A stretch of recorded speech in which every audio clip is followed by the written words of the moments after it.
In the rigid world of naval hierarchy, where respect flows upward like water seeking its level, one moment of violence shattered decades of tradition. What happens when an admiral's hand meets a sailor's face, and the sailor refuses to accept it? This is the true story of Lieutenant Sarah Chen, whose split-second decision to defend herself against a superior officer would ignite a scandal that reached the highest levels of the Navy, expose a culture of abuse that had festered for years, and ultimately change military protocol forever. Some stories are about heroes who plan their courage. This is about a hero who found hers in the time it takes to throw a punch. The incident lasted 3 seconds. The consequences lasted 3 years. And the woman at the center of it all never intended to become the face of military reform, she just refused to let anyone strike her and walk away. Lieutenant Sarah Chen had always been different from her Naval Academy classmates. While they dreamed of commanding destroyers and aircraft carriers, she found herself drawn to the technical side of naval operations. Her expertise in communications and radar systems made her invaluable, but it also made her a target for those who believed women belonged anywhere but on a warship. The USS Constellation was Sarah's third assignment in 5 years. She had requested the transfer after her previous commanding officer made it clear that her presence was unwelcome. The Constellation was different, or so she had been told. Captain Rodriguez ran a tight ship based on merit, not politics. For 6 months, Sarah had thrived in her role as communications officer, earning the respect of her peers and the grudging acknowledgement of her superiors. That changed the day Admiral Marcus Holloway stepped aboard.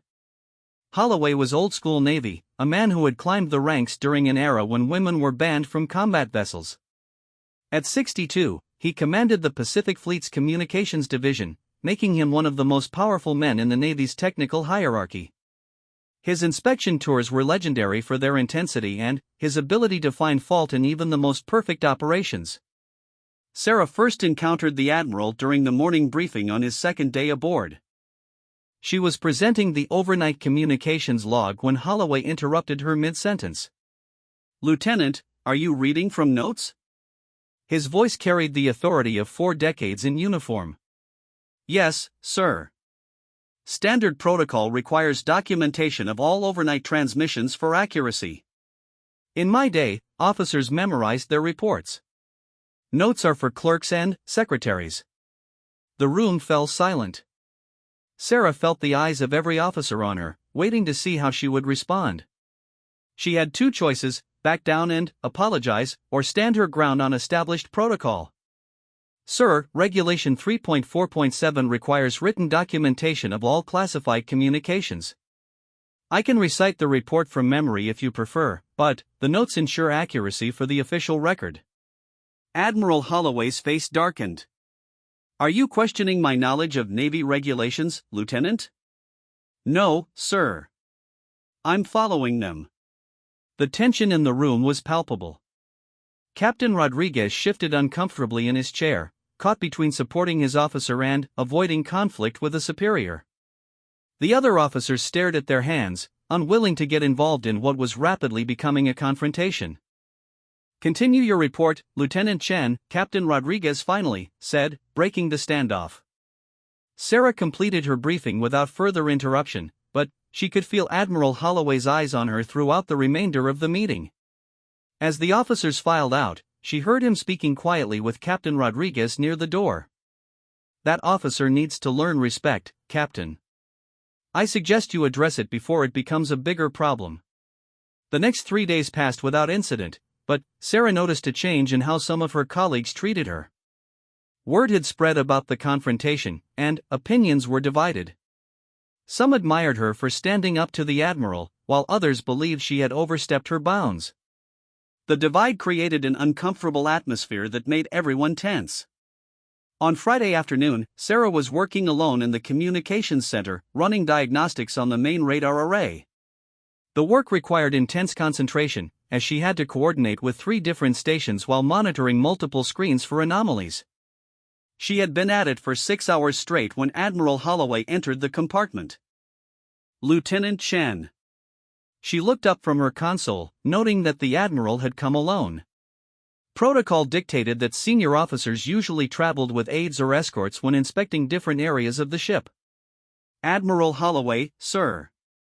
She stood at attention, though her hands remained poised over the keyboard to maintain the diagnostic sequence. I've been reviewing your file, Lieutenant. Impressive academic record. Top of your class in communications theory. Thank you, sir. But, I see some concerning patterns in your service record. 3 transfers in 5 years. Comments from previous commanders about attitude issues and difficulty with authority. Sarah's jaw tightened. She knew those comments were unfair, products of commanders who resented her presence and expertise. But, defending herself would only confirm the Admiral's preconceptions. I serve to the best of my ability, sir. Do you? Because what I see is an officer who thinks her technical knowledge makes her superior to those with more experience and wisdom. The diagnostic alarm chimed, indicating a critical phase of the test. Sarah glanced at her screen, seeing data that required immediate attention. Sir, I need to complete this diagnostic. There's an anomaly in Sector 7 that could indicate you'll complete it when I'm finished speaking to you, Lieutenant. The data stream was showing clear signs of a developing fault in the primary communications array. If not addressed within the next few minutes, it could cascade into a complete system failure. Sarah looked at the Admiral, then, at her screen, weighing her options. Sir, with respect, this fault could compromise ship communications. I need 30 seconds you need to learn your place. Admiral Holloway stepped closer, his voice dropping to a menacing whisper. I've dealt with officers like you before. You think because you have some technical training, you can disrespect your superiors. You think because you're a woman, you can get away with insubordination. Sarah felt her anger rising. She had dealt with discrimination throughout her career, but rarely had it been so blatant. The diagnostic alarm chimed again, more urgently this time. Sir, I am following established protocol. This system failure will wait until you learn some respect. The Admiral reached past her and shut down her console, killing the diagnostic mid-sequence. Weeks of preparation and testing vanished in an instant. Sarah stared at the blank screen, knowing that restarting the process would take hours and potentially leave the ship vulnerable to communications failures. That was weeks of work, sir. And it will be weeks more if necessary. Maybe next time you'll think twice before questioning your superiors. Something snapped in Sarah's mind. She had endured years of subtle discrimination, unfair evaluations, and professional sabotage. But this was different. This was a direct assault on her ability to do her job and protect the ship. Admiral, that diagnostic was critical to ship operations. You've potentially compromised our communications capability because you wanted to prove a point about respect. Admiral Holloway's face turned red. How dare you speak to me like that? You're nothing but an insubordinate little. I'm a qualified naval officer doing my job, sir. You're a problem that needs to be solved. The Admiral stepped closer, invading her personal space. Sarah could smell coffee on his breath and see the network of broken capillaries across his nose that spoke of years of drinking. His eyes held a fury that seemed disproportionate to their disagreement. You will apologize for your insubordination, Lieutenant. Right now. I will not apologize for following protocol and doing my duty, sir. Then, you'll learn the consequences of disrespect. What happened next would be debated in courts-martial and congressional hearings for months to come. Admiral Holloway raised his right hand and struck Sarah across the face with sufficient force to snap her head to the side and leave a red welt across her cheek. For a moment, the compartment was silent except for the hum of electronics and the distant sound of the ship's engines. Sarah touched her cheek, feeling the sting of the blow and the warmth of blood where the Admiral's ring had cut her skin. She looked at Admiral Holloway, seeing the mixture of satisfaction and shock on his face. He seemed surprised by his own action, as if he hadn't fully intended to strike her but was nonetheless pleased with the result. Sarah had a choice to make. She could absorb the blow, report it through proper channels, and hope for justice through the official system. She could back down, apologize, and accept that this was the price of serving in a man's navy. Or she could do what every instinct in her body was screaming for her to do. She chose instinct. Sarah's right fist caught Admiral Holloway squarely in the jaw, delivered with the full force of her 5'7" frame and 8 years of mandatory Navy physical training. The Admiral's head snapped back, his eyes rolled up, and he collapsed to the deck like a felled tree. The communications center fell silent except for the alarm from her abandoned diagnostic. Sarah stood over the unconscious form of one of the Navy's most senior officers, her knuckles throbbing and her career probably over. She had exactly 90 seconds before Admiral Holloway's security detail would come looking for him. Time to figure out what came next. Sarah stared down at Admiral Holloway's unconscious form, her mind racing through the implications of what had just happened. In the span of 3 seconds, she had gone from respected communications officer to potential court-martial defendant. The Admiral lay motionless on the deck, a thin trickle of blood running from the corner of his mouth where her punch had split his lip. The first thing she did was check his pulse. Despite everything, he was still a human being, and she was still a naval officer with responsibilities. His heartbeat was strong and steady, and his breathing was regular. The blow had knocked him unconscious but hadn't caused any obvious serious injury. The second thing she did was restart the diagnostic that he had interrupted. Whatever consequences she faced for striking a superior officer, she wouldn't let the ship's communications system fail because of their confrontation. Her fingers flew over the keyboard, bringing the systems back online and resuming the critical fault detection sequence. The third thing she did was activate the compartment's security recording system and begin documenting the incident. If she was going down, she was going down with a complete record of what had happened. Personal log, Lieutenant Sarah Chen, Communications Officer, USS Constellation. Stardate 2547.3. At approximately 1545 hours, Admiral Marcus Holloway entered the communications center alone while I was conducting a critical diagnostic on the primary communications array. The Admiral accused me of insubordination for following established protocol and physically struck me across the face when I refused to apologize for doing my duty. I responded with defensive force, rendering the Admiral unconscious. I am now documenting this incident while continuing my assigned duties.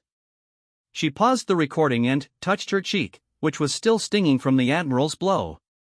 The cut from his ring was shallow but visible, and she could already feel swelling beginning. Physical evidence that would support her account of what had happened. The diagnostic completed its cycle, revealing the fault she had been tracking. A critical relay in the communications array was showing signs of imminent failure, exactly the kind of problem that could leave the ship unable to communicate with the fleet in an emergency. She immediately began the repair sequence, knowing that this evidence of her professional competence might be the only thing standing between her and a dishonorable discharge. Admiral Holloway began to stir as she worked. He groaned and attempted to sit up, one hand going to his jaw where her punch had landed. For a moment, he seemed disoriented, looking around the compartment as if trying to remember where he was. You? He struggled to his feet, using a console for support. You struck a superior officer. After you struck me first, sir. I acted in self-defense. Self-defense?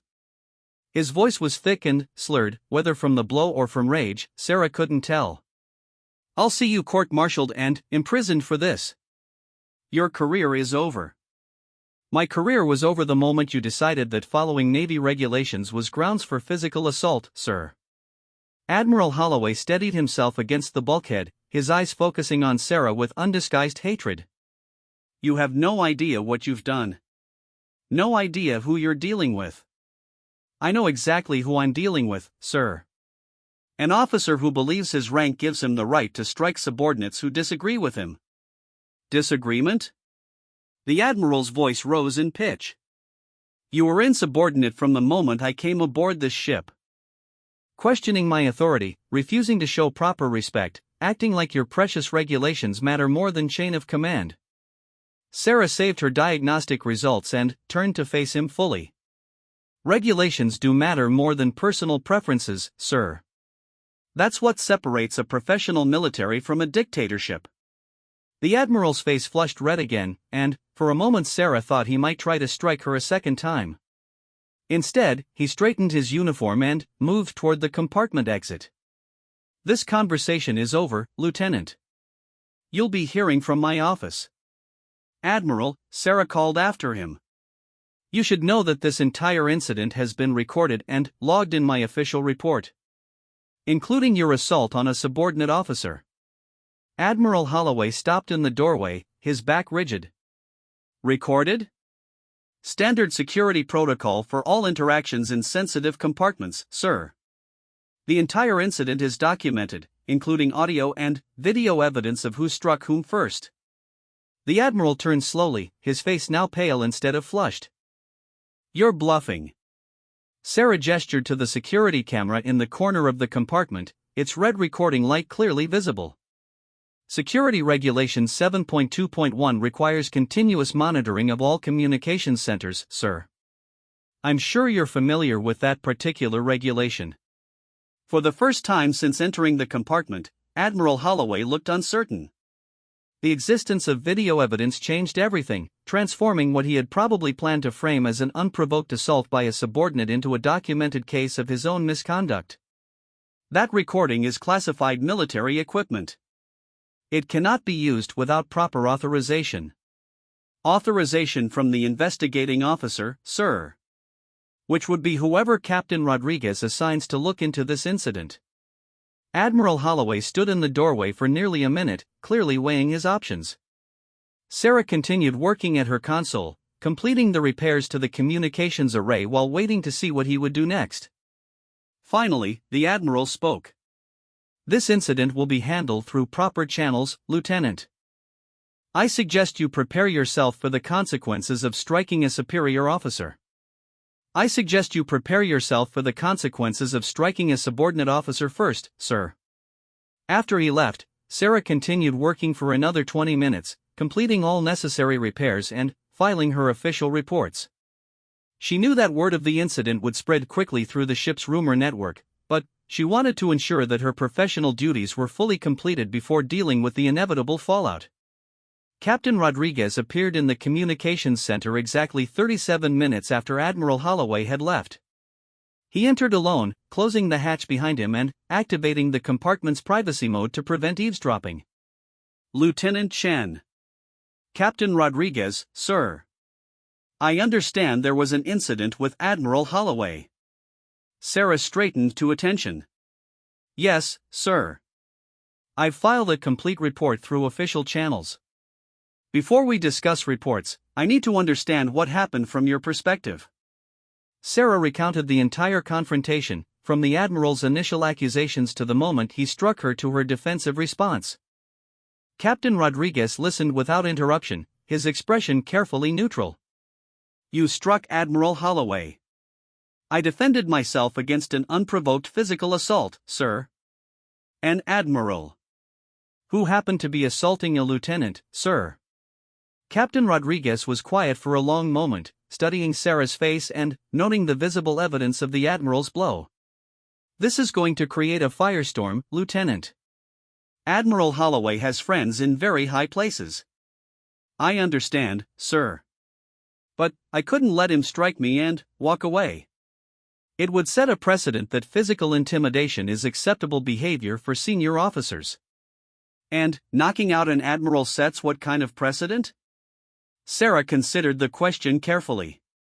That naval officers have the right to defend themselves against assault, regardless of the rank of their attacker, sir.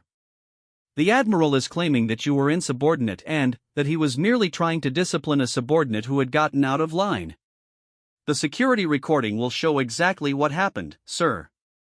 Captain Rodriguez nodded slowly. Yes, it will. And that's probably the only reason you're not already in the brig awaiting court-martial. Sir? Admiral Holloway wanted you arrested immediately. He was quite insistent that you had committed an unprovoked assault on a superior officer. It was only when I mentioned the security recordings that he suddenly became interested in handling this through proper channels. Sarah felt a wave of relief. The recording had saved her, at least temporarily. What happens now, sir?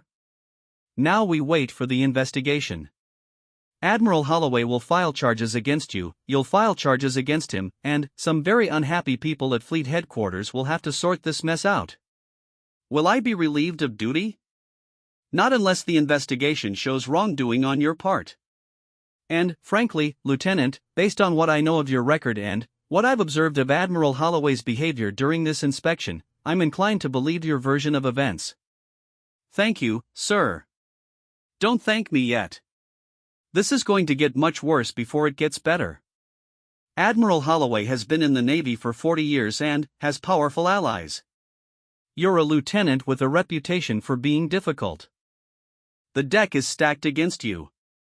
Sarah nodded, understanding the reality of her situation. I still couldn't let him hit me and do nothing about it, sir. I know. And, for what it's worth, I think you did the right thing. But, doing the right thing and avoiding consequences are two different matters. Captain Rodriguez paused at the hatch before leaving. Lieutenant, off the record, Admiral Holloway's behavior during this inspection has been problematic from day one. You're not the first officer he's had issues with, and there have been complaints about his conduct before. This incident might be the catalyst needed to address a larger problem. Complaints, sir? Nothing formal. Nothing that anyone was willing to put in writing. But whispers, rumors, stories about his treatment of junior officers, particularly women. Your situation might give other people the courage to come forward. After Captain Rodriguez left, Sarah sat alone in the communications center, staring at the screen she had spent the afternoon repairing. In a few hours, word of her confrontation with Admiral Holloway would reach Fleet Headquarters. Lawyers would get involved, investigators would arrive, and her future in the Navy would be decided by people who had never met her. But she had done the right thing. Of that she was certain. The question now was whether doing the right thing would be enough to save her career. The investigation began 48 hours after the incident. Commander Elena Vasquez arrived aboard the USS Constellation with a team of 3 investigators and enough paperwork to document a small war. As the Naval Criminal Investigative Service's lead investigator for the Pacific Fleet, she had handled everything from espionage cases to sexual assault allegations, but the case of Lieutenant Sarah Chen versus Admiral Marcus Holloway was unprecedented. Sarah met with Commander Vasquez in Captain Rodriguez's ready room, a formal interview that would determine whether she faced court-martial or vindication. The investigator was a small, intense woman with silver-streaked hair and eyes that missed nothing. She had reviewed the security footage 3 times before even speaking to Sarah. Lieutenant Chen, I want to be clear about something from the beginning. This investigation will be conducted fairly and thoroughly, regardless of the ranks involved. What matters is the truth, not politics. I understand, ma'am. Good. Now, I've reviewed the security recording of the incident. The video clearly shows Admiral Holloway striking you first, and your response appears to be defensive in nature. However, there are questions about the events leading up to the physical confrontation that need clarification. Commander Vasquez activated a tablet and pulled up her notes.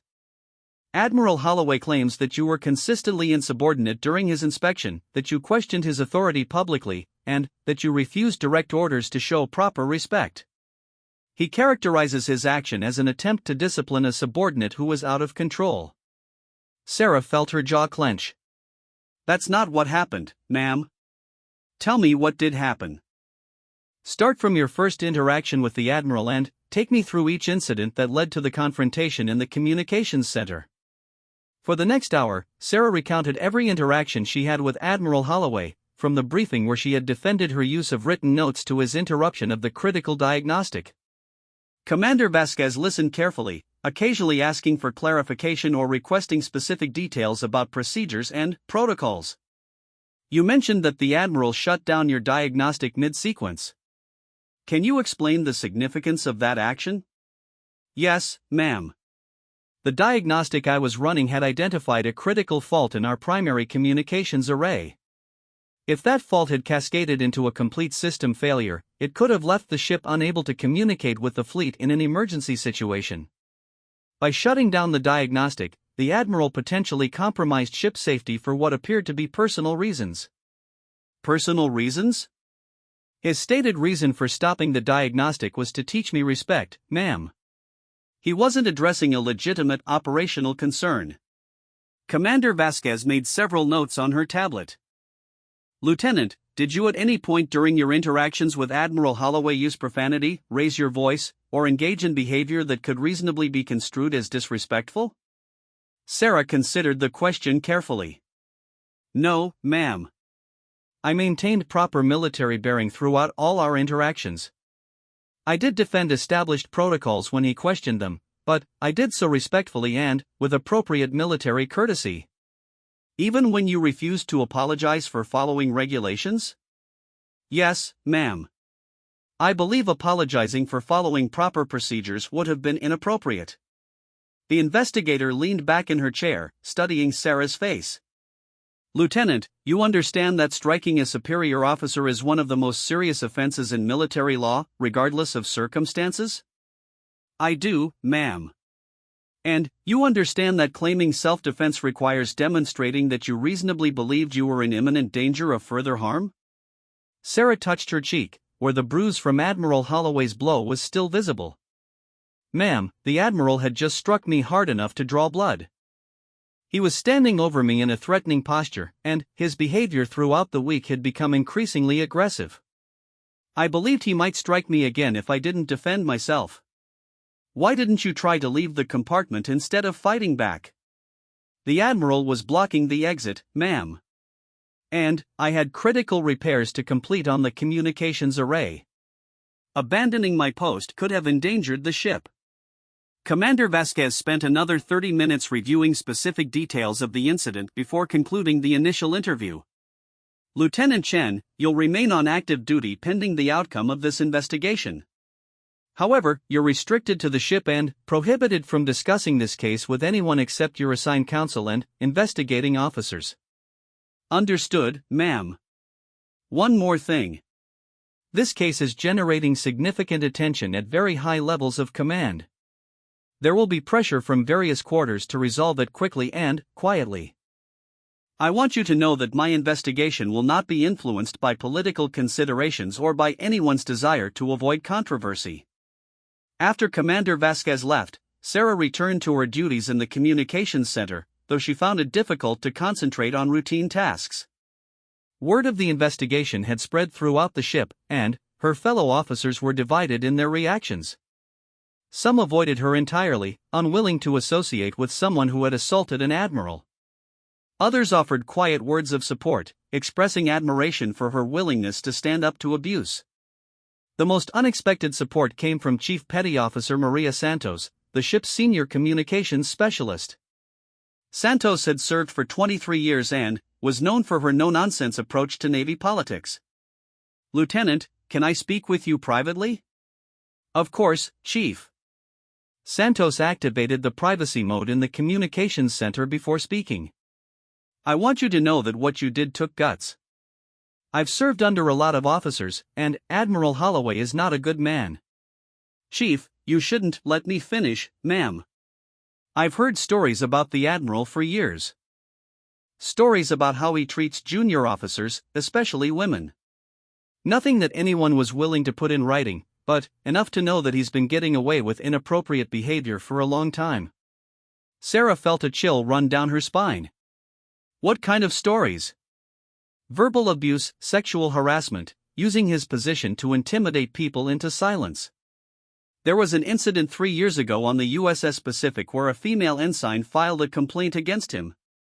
The complaint mysteriously disappeared, and the ensign was transferred to a dead-end assignment.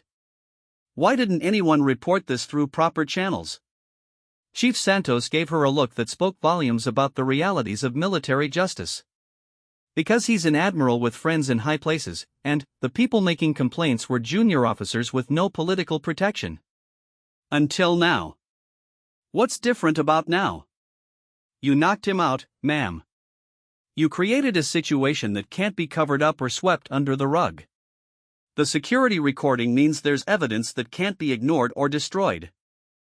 For the first time, someone has documentary proof of Admiral Holloway's behavior. Over the following days, Chief Santos's prediction proved accurate. 3 more officers came forward with complaints about Admiral Holloway's conduct during previous assignments. Lieutenant Jennifer Walsh reported that the Admiral had made unwanted sexual advances during an inspection the previous year. Ensign David Kim described verbal abuse and threats that had left him considering resignation from the Navy. Commander Patricia Miller, who had served under Holloway 2 years earlier, detailed a pattern of harassment that had created a hostile work environment for female officers. Commander Vasquez interviewed each of these officers, building a picture of systematic misconduct that went far beyond a single incident aboard the USS Constellation. The investigation expanded from a simple assault case to a comprehensive review of Admiral Holloway's conduct throughout his career. Admiral Holloway, meanwhile, was fighting back through political channels. He reached out to allies in the Pentagon and Congress, characterizing the investigation as a politically motivated attack on military discipline and tradition. He claimed that Lieutenant Chen represented a new generation of officers who refused to respect authority and that her actions threatened the very foundation of military order. The media got wind of the story within a week, though the Navy's Public Affairs Office worked hard to control the narrative. Initial reports focused on the unprecedented nature of an enlisted officer striking an admiral, painting Sarah as either a dangerous rebel or a brave whistleblower, depending on the publication's perspective. Sarah found herself confined to the ship while the media storm raged around her. She couldn't give interviews or make public statements, leaving her unable to defend herself against increasingly sensationalized accounts of the incident. Some reports characterized her as a radical feminist trying to destroy military tradition. Others portrayed her as a hero standing up to systemic abuse. Few bothered to focus on the actual facts of the case. The pressure began to take its toll. Sarah's sleep was fitful, interrupted by nightmares about court-martial proceedings and military prison. She lost weight and found it increasingly difficult to focus on her duties. The stress of being under constant scrutiny while unable to defend herself publicly was wearing her down. Captain Rodriguez noticed the change and called her to his ready room for an unofficial conversation. "Lieutenant, how are you holding up?" "I'm managing, sir." "Are you? Because you look like hell, and your work is starting to suffer." Sarah slumped in her chair, the facade of professional composure finally cracking. "Sir, I keep wondering if I made the right choice. Maybe I should have just taken the hit and reported it through channels. This investigation is destroying people's careers and creating divisions throughout the fleet. And allowing Admiral Holloway to continue abusing his authority would have been better? I don't know anymore, sir. The cost seems so high." Captain Rodriguez leaned forward, his expression serious. "Lieutenant, I'm going to tell you something that stays in this room. Commander Vasquez has uncovered evidence of misconduct by Admiral Holloway going back over a decade. Sexual harassment, abuse of authority, using his position to silence complaints. Your incident didn't create this problem, it finally exposed it. But if I had just stayed quiet then, the next officer he decided to hit might not have been strong enough to fight back. Or skilled enough to ensure there was evidence. Or lucky enough to have a commanding officer willing to support them." Sarah looked up at Captain Rodriguez, seeing something in his expression that she hadn't noticed before. "Sir, did Admiral Holloway do something to you during this inspection?" Captain Rodriguez was quiet for a long moment. "The Admiral made it clear that my career prospects would depend on how well I controlled my problem officers. He specifically mentioned that having women in combat positions was a mistake that needed to be corrected through appropriate command decisions." "He threatened you?" "He made his expectations clear. And he's made similar expectations clear to other commanding officers who have female officers serving under them. Your case has given others the courage to speak up about pressure they've faced to discriminate against women or to cover up the Admiral's misconduct." For the first time since the incident, Sarah felt like her decision to fight back had been the right one. "What happens next, sir?" "Next, we wait for Commander Vasquez to complete her investigation and for the Navy to decide whether justice matters more than politics." "And if politics wins?" Captain Rodriguez smiled grimly. "Then, we find out whether one lieutenant's courage was enough to start a revolution." The courtroom at Naval Station San Diego was packed beyond capacity. What had begun as a simple disciplinary hearing had evolved into the most closely watched military legal proceeding in decades. Admiral Marcus Holloway sat at the defendant's table with his team of high-priced military lawyers, while Lieutenant Sarah Chen faced him across the aisle with her assigned counsel and a growing team of advocates who had volunteered their services. Commander Vasquez had completed her investigation after 6 weeks of interviews, document reviews, and evidence analysis. Her final report was a damning indictment of not just Admiral Holloway's conduct, but of a system that had allowed his behavior to continue unchecked for over a decade. The evidence she had uncovered was so extensive that the Navy faced a choice: prosecute one of its most senior officers or risk a scandal that could reach the highest levels of the Pentagon. They chose prosecution. The charges against Admiral Holloway were severe: assault on a subordinate officer, abuse of authority, sexual harassment, conduct unbecoming an officer, and obstruction of justice. The charges against Sarah had been quietly dropped after Commander Vasquez's investigation confirmed her account of events and established that her actions constituted legitimate self-defense. But the legal battle was far from over. Admiral Holloway's legal team had mounted an aggressive defense that focused on undermining Sarah's credibility and characterizing the incident as an unprovoked attack on military discipline. They portrayed Admiral Holloway as a distinguished officer who had devoted his life to the Navy, while painting Sarah as a rebellious subordinate who had used false accusations to justify an assault on her superior. The prosecution's opening statement was delivered by Captain James Morrison, a military lawyer with 25 years of experience in complex criminal cases.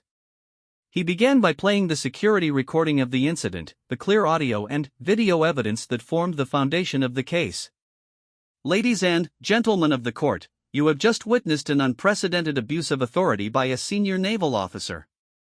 Admiral Holloway struck Lieutenant Chen not because she had committed any offense, but because she had the audacity to follow established naval regulations instead of bowing to his personal preferences. What you saw was not discipline, it was assault." Captain Morrison spent the next hour outlining the broader pattern of misconduct that the investigation had uncovered. He introduced testimony from 15 officers who had served under Admiral Holloway and experienced various forms of abuse, harassment, and intimidation. Each witness painted a picture of an officer who used his rank and authority to bully subordinates, particularly women and junior officers who lacked the political connections to fight back. Lieutenant Jennifer Walsh's testimony was particularly compelling. She described how Admiral Holloway had cornered her in a supply compartment during an inspection and made explicit sexual propositions, threatening her career if she refused his advances. When she had attempted to report the incident through proper channels, her complaint had been buried, and she had been transferred to a position that effectively ended her chances for promotion. "I thought about coming forward earlier," Walsh testified, her voice shaking with emotion. But Admiral Holloway made it clear that he had friends who would protect him and destroy anyone who challenged him. "It wasn't until Lieutenant Chen's incident created undeniable evidence that I found the courage to speak up." Ensign David Kim's testimony revealed another aspect of the Admiral's misconduct. He described systematic verbal abuse, racist comments, and threats that had left him contemplating suicide. "Admiral Holloway told me that people like me didn't belong in the Navy," Kim testified. He said that diversity initiatives were weakening military readiness and that he would personally ensure that I never advanced beyond ensign rank. Commander Patricia Miller, the highest-ranking officer to testify against Admiral Holloway, described how the Admiral had pressured her to discriminate against female officers under her command. "He made it clear that my fitness reports would depend on how well I kept women in their place," she testified. He called gender integration a failed experiment that needed to be reversed through administrative means.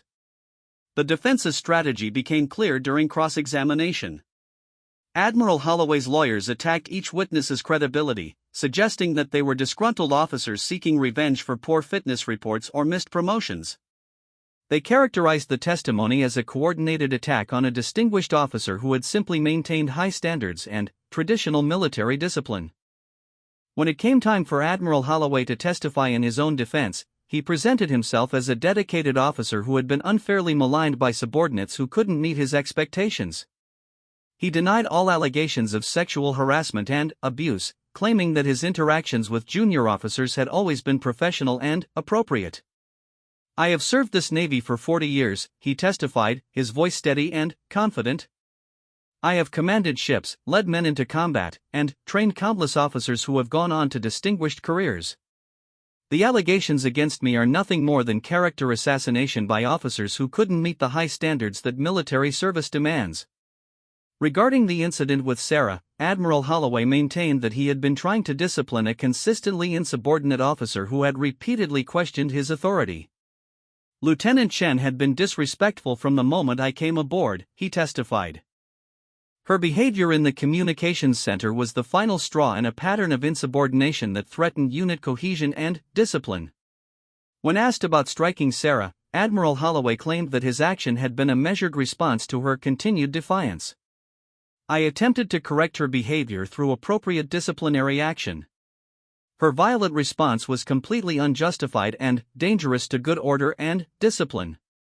The prosecution's cross-examination of Admiral Holloway was devastating. Captain Morrison methodically went through each allegation of misconduct, confronting the Admiral with specific evidence and witness testimony that contradicted his denials. The security recording of the incident with Sarah was played repeatedly, with Captain Morrison highlighting specific moments that disproved the Admiral's version of events. Admiral Holloway, the recording clearly shows that you struck Lieutenant Chen after she refused to apologize for following naval regulations. How was that appropriate disciplinary action? The lieutenant was being insubordinate and needed correction. According to what regulation does striking a subordinate officer constitute appropriate discipline? Admiral Holloway hesitated, realizing that he had walked into a trap. The situation required immediate action to maintain discipline. What situation? A lieutenant following established protocols for communications diagnostics? She was being disrespectful and challenging my authority. Captain Morrison played the recording again, focusing on the moment when Admiral Holloway shut down Sarah's diagnostic mid-sequence. Admiral, this recording shows you interrupting a critical safety procedure to make a point about respect. How does that serve naval readiness? The lieutenant needed to learn her place. Her place being subordinate to your personal preferences rather than to naval regulations? The exchange continued for over an hour, with Admiral Holloway becoming increasingly defensive and contradictory in his responses. His polished facade began to crack, revealing glimpses of the arrogance and entitlement that had characterized his interactions with subordinates throughout his career. Sarah's testimony came on the final day of the trial. She had dreaded this moment for weeks, knowing that the defense would try to destroy her credibility and paint her as an unstable officer seeking attention through false accusations. But, as she took the witness stand and looked out at the packed courtroom, she felt a sense of calm resolve. Captain Morrison guided her through the events leading up to the incident, allowing her to explain her actions and motivations in her own words. Sarah described her dedication to her duties, her respect for naval traditions, and her commitment to following proper procedures regardless of personal cost. Lieutenant Chen, when Admiral Holloway struck you, what went through your mind? I thought about all the junior officers who had been intimidated into silence by abuse of authority. I thought about the message that would be sent if I allowed a senior officer to assault me without consequences. And I realized that sometimes standing up to abuse is more important than avoiding conflict. Did you intend to hurt Admiral Holloway? I intended to defend myself and send a clear message that physical assault would not be tolerated, regardless of rank. Do you regret your actions? Sarah considered the question carefully, knowing that her answer would be scrutinized by the court and the media. I regret that the situation escalated to violence. I regret that Admiral Holloway felt entitled to strike a subordinate officer. But I do not regret defending myself or standing up for the principles that make our military strong. The defense's cross-examination was aggressive and personal.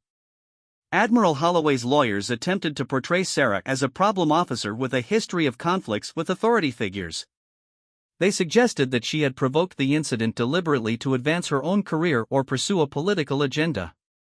Lieutenant Chen, isn't it true that you have a pattern of challenging superior officers? I have a pattern of following regulations and procedures, even when doing so is unpopular. You've been transferred 3 times in 5 years. Doesn't that suggest problems with your performance? It suggests that some commanding officers are uncomfortable with female officers who refuse to be intimidated. Are you suggesting that your previous commanders were sexist? I'm suggesting that my transfers were based on personality conflicts rather than performance issues. The defense attorney spent considerable time trying to establish that Sarah had been looking for an opportunity to attack Admiral Holloway, suggesting that her documentation of the incident showed premeditation. Sarah remained calm and composed throughout the questioning, sticking to the facts and refusing to be drawn into emotional responses. Lieutenant, you began recording the incident immediately after striking Admiral Holloway. Doesn't that suggest you had planned your actions? It suggests that I understand the importance of documentation when serious incidents occur. I knew that Admiral Holloway would likely try to misrepresent what had happened, so I wanted to ensure there was a complete record. A complete record that supported your version of events? A complete record that documented the truth. The closing arguments took place on a Friday afternoon, with the courtroom even more packed than it had been during testimony. Captain Morrison's closing statement was passionate and forceful, summarizing the evidence of Admiral Holloway's misconduct and arguing that the case represented a watershed moment for military justice. This case is about more than one incident between two officers, he argued. It's about whether we will tolerate abuse of authority in our military, whether we will allow senior officers to use their rank as a shield for misconduct, and whether we will protect the officers who have the courage to stand up to abuse. The defense's closing argument painted Admiral Holloway as a scapegoat for broader tensions within the military about changing roles and expectations. They argued that he had been unfairly targeted by politically motivated accusers seeking to advance their own careers by destroying a distinguished officer. Admiral Holloway represents everything that has made our Navy great, the defense attorney argued. He represents discipline, tradition, and excellence. The allegations against him are nothing more than an attempt to tear down those values in the name of political correctness.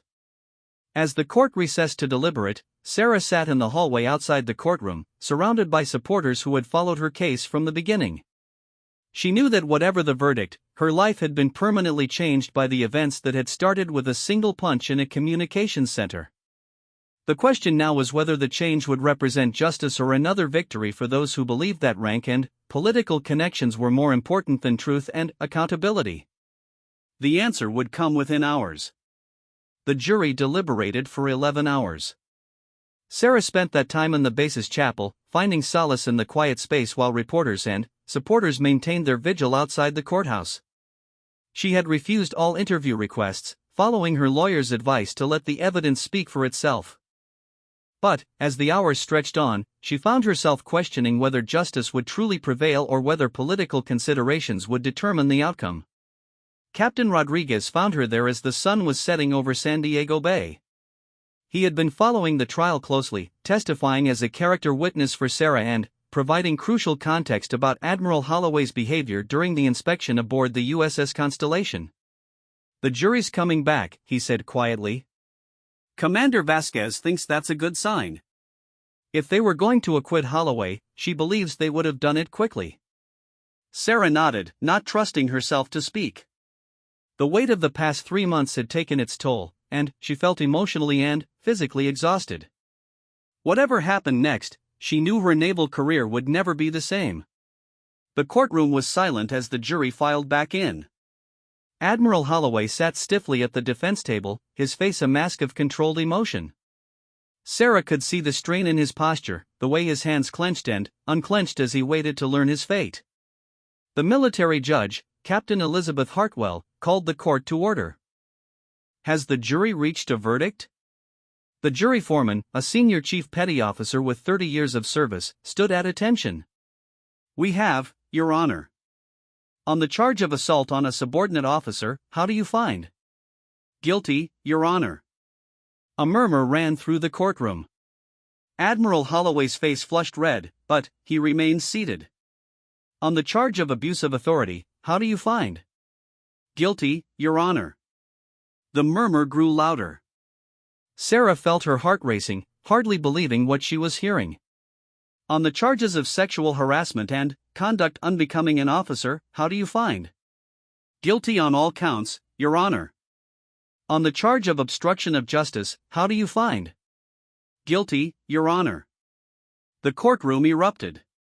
Admiral Holloway's supporters gasped in shock, while Sarah's advocates broke into applause before being quieted by the bailiffs.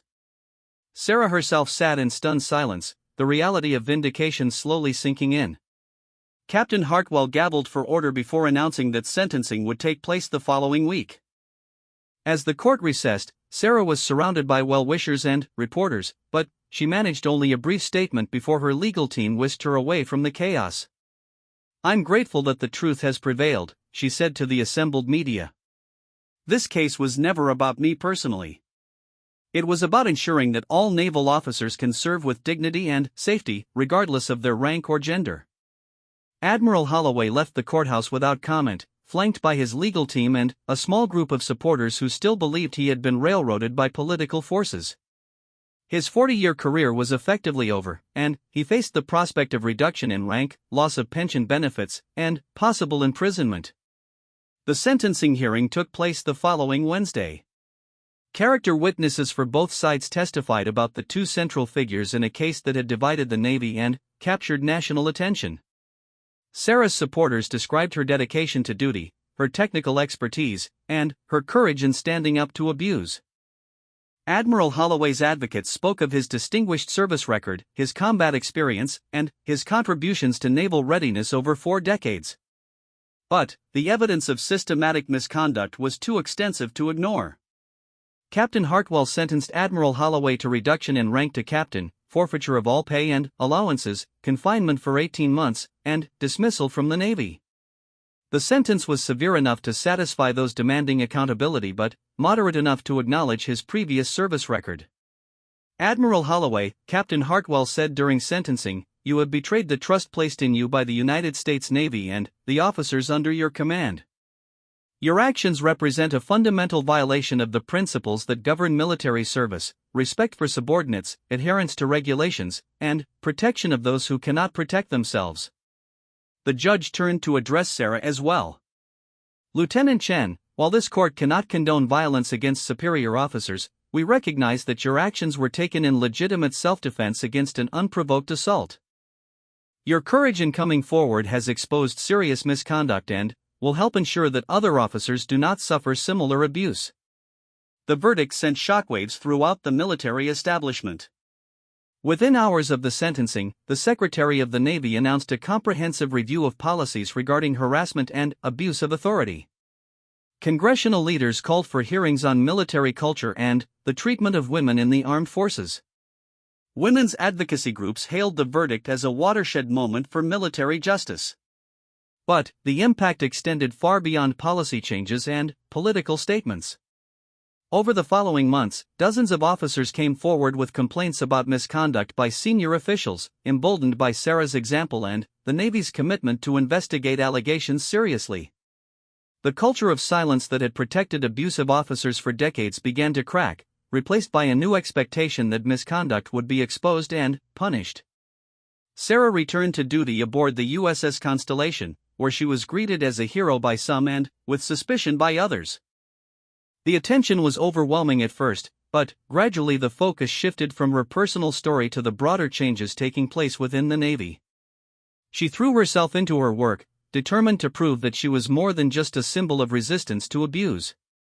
6 months after the trial, Sarah was promoted to lieutenant commander, a recognition of both her professional competence and her contributions to military justice reform.